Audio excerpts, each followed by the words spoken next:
आज की इस क्लास में पढ़ेंगे हम कि बोर्ड एग्जाम में जो क्वेश्चन आते हैं वो अथवा के सहित आते हैं, यानी कि ऑप्शनल भी आता है। कोई 2 क्वेश्चन दिए होंगे या फिर लगातार 3 क्वेश्चन दिए होंगे, उनमें से हमें कोई एक करना होता है। पर लिखते टाइम क्या हमें बताना भी पड़ेगा या फिर हमें वैसे ही कर देना होता है जो इस तरह लिखा होता है ना, अथवा या फिर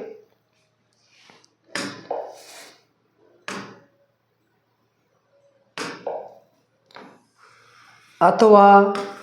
और इंग्लिश मीडियम के वालों के लिए और लिख के आता है और हिंदी वालों के लिए अथवा। अब अथवा और ये और शब्द है, क्या इसके मार्क्स भी कट सकते हैं? बहुत बच्चों का यही कन्फ्यूजन होता है, डाउट में रहते हैं कि हम एग्ज़ाम लिखते समय क्या करें।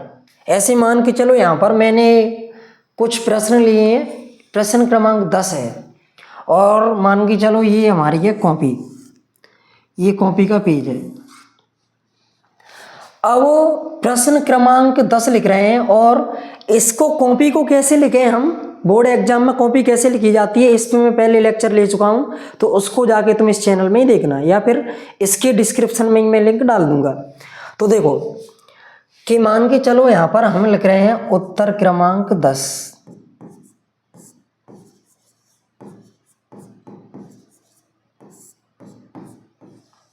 अब उत्तर क्रमांक 10 डाला, अगर हमें ये वाला क्वेश्चन आ रहा है तो हम इसका उत्तर लिख ही देंगे। यहाँ से शुरू करेंगे उत्तर लिखना है इसका, तो हम इसका उत्तर लिख ही देंगे। लेकिन अगर हमें ये वाला क्वेश्चन ना आ रहा हो, अगर हमें ये वाला इसके अथवा का क्वेश्चन आ रहा हो, इस अथवा का, तो क्या करें?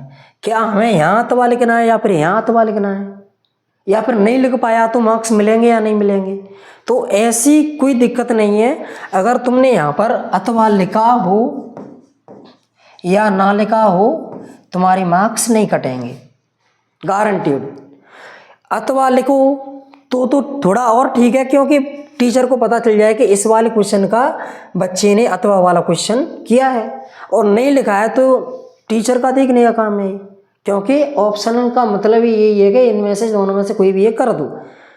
अगर लिख रहे हो तो ठीक है, और नहीं भी लिख पाया है तो कन्फ्यूजन में नहीं रहना है कि मार्क्स कटेंगे, या फिर किसी ने कह दिया हो कि मार्क्स कटते हैं, तो गलत बताया होगा, मार्क्स नहीं कटते। ऐसे ही चलो इंग्लिश वाले देख लो। इंग्लिश वाले इसी क्वेश्चन को कैसे लिखेंगे? Answer number 10। क्या उनको अथवा लिखना पड़ेगा? अरे लिखो तो लिख दो, नहीं लिखो तो भी कोई दिक्कत नहीं है, पर आंसर तुम बीचा बीच में ऐसी डाल के हाईलाइट करके रखना, जिससे आंसर एकदम से सेपरेट दिखे, अच्छे मार्क्स मिले। अब ऐसे मान के चलो आंसर नंबर 11 लिखना है तुम्हें, ये वाला तुम्हारा पूरा हुआ, तो इसको तुम स्केल से क्या कर सकते हो, ऐसे दिख रहा है, ज़्यादा दिखे भी नहीं और दिख भी जाए। ऐसा नहीं कि तुम ज़्यादा एकदम रेल की पटरी की तरह बना के आगे, ऐसा नहीं करना है। अगर आंसर हमें 11 लिखना है तो देखो पहले तो हम आंसर नंबर डालेंगे,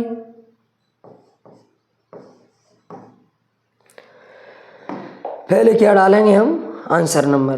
तो देखो ANS आंसर नंबर कितना है? 11। अब राष्ट्रीय उद्यान क्या है? अगर तुम्हें ये क्वेश्चन आ रहा है तो ये कर लो, अगर नहीं आ रहा है, तुमने ये किया फ्रेडरिक सोर्यू कौन थे, हु वॉज फ्रेडरिक सोर्यू, पता चल रहा है किस सब्जेक्ट का क्वेश्चन और कौन सा क्वेश्चन है, किस चैप्टर का है। तो तुमने ये वाला किया और तुमने direct dot dot dot answer Frederic Sorrieu के बारे में लिख दिया कि कलाकार थे और इन्होंने 4 चित्रों की श्रृंखला बनाई, और तुमने लिख दिया और अथवा नहीं डाल पाया। अरे भाई नहीं डाला तो कोई दिक्कत नहीं है, मार्क्स नहीं कटेंगे। बस तुम तो कॉपी को अच्छे तरीके से लिख के आओ, और हो सके तो ये भी तुम्हारे इंडेंट मिले और ये भी मिले, एकदम रेक्टेंगल या फिर स्क्वायर टाइप का तुम्हारा आंसर दिखे। तुम देखो कॉपी देखो, यानी कि टॉपर्स की कॉपी देखो, जो अच्छा मार्क्स लाते हैं, जो हाई स्कोर करते हैं, उनकी कॉपी देखो कैसे लिखी जाती है, और मैं तुम्हें बता ही रहा हूँ। और इससे पहले जो मैंने बताया था कि कैसे कॉपी लिखी जाए, उसका लेक्चर में डाल चुका हूँ, तो उसको जाके देखो।